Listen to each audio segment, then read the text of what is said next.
Hey, what's up everybody? Joshua Casper back at you with Plugin Boutique, and welcome to the second video on Damage 2 from Heavyocity. This is a cinematic percussion kontakt library that is absolutely massive and sounds absolutely phenomenal. If you haven't seen that first video, definitely check that out. But just to throw some quick numbers at you, this instrument library comes at 60 gigabytes, over 41,000 samples from 1,596 sources, comes with 208 snapshot presets and 3 instruments: the Ensemble Designer, the Kit Designer, and the Loop Designer. The first video, we checked out the Ensemble Designer, and in this video, we're going to be checking out the Kit Designer. So let's jump into it. All right, so this is the Kit Designer here on the screen. It's kind of built more like a regular drum machine.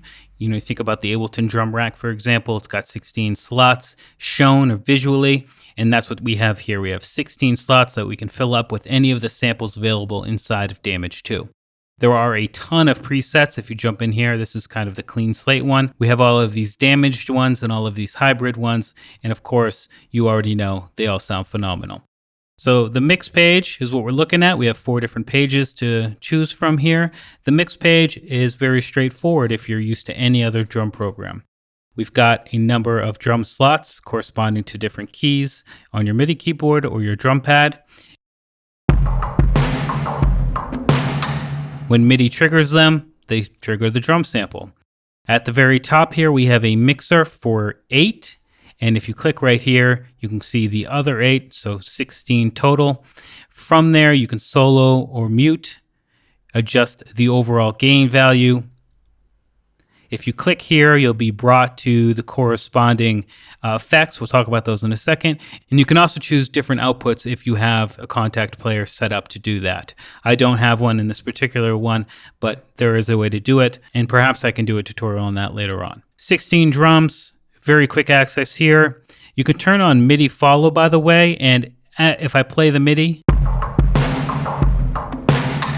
everything updates to whatever's being played. So when C1 is triggered, this will be corresponding to C1, and it will show the mixer section that contains C1. You can see that here.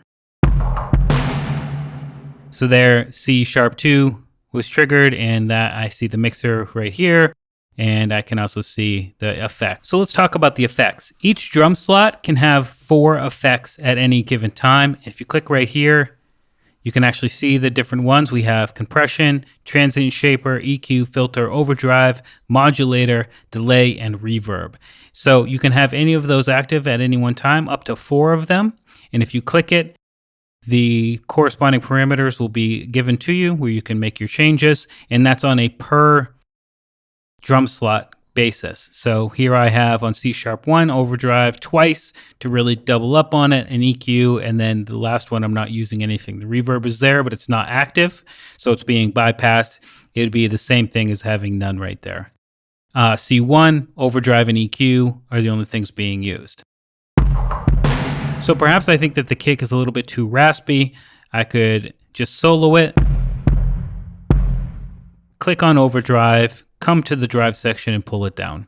I'd also want to turn off MIDI follow here just so I don't get, it doesn't jump all over the place.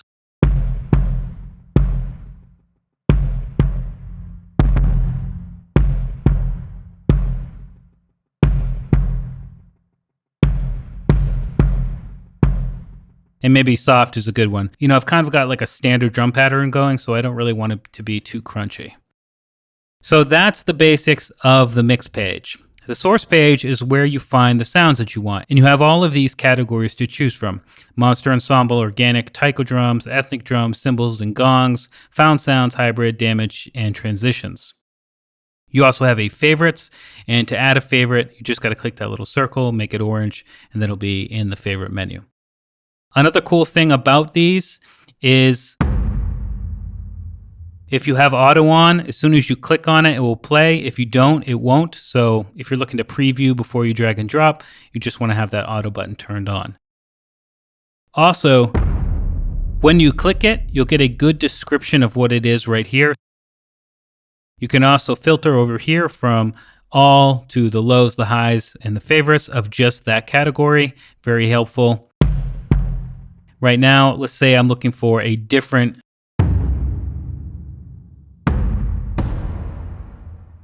let's say I want that one. All I need to do is drag and drop it.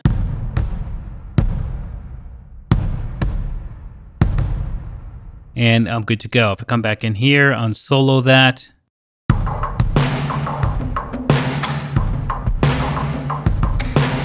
I'm not sure that's the right kick for this particular pattern, but just to show you how to do it, simple drag and drop. And then you still have access to all of your gain sliders down here. And if you want to see the other ones, you click right there as well. In the settings page is where you get more control over the drums. So here I have my tuning, my velocity sensitivity. We can change the attack and decay and release times.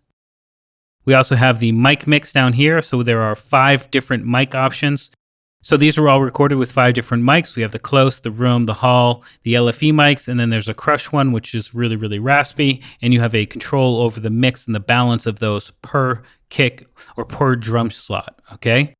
Again, you can choose your output over here as well. You have your gain slider, mute and solo here, and then your effects here as well. I also want to point out you do have choking options. It might be useful for hi-hats and cymbals, but it also might be useful for those really low, huge, subby percussion hits as well.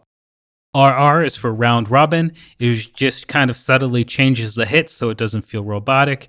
And again, it's on a per channel basis here. So you have really a ton of control. And this is where you want to get in and make your drum kits because it's just really easy, workflow intuitive, and awesome. Master Effects, this is the exact same page as in the Ensemble Designer, so I'm not really going to go over it. But essentially we have a punish knob, which now has 3 different processing levels. From gently now to hurt me to nightmare. It's just going to get more and more distorted and crushed as you go up the scale. And it also has your effects chain down here, which is drag and drop routable in terms of audio signal chain. So we'll start on the left and end on the right.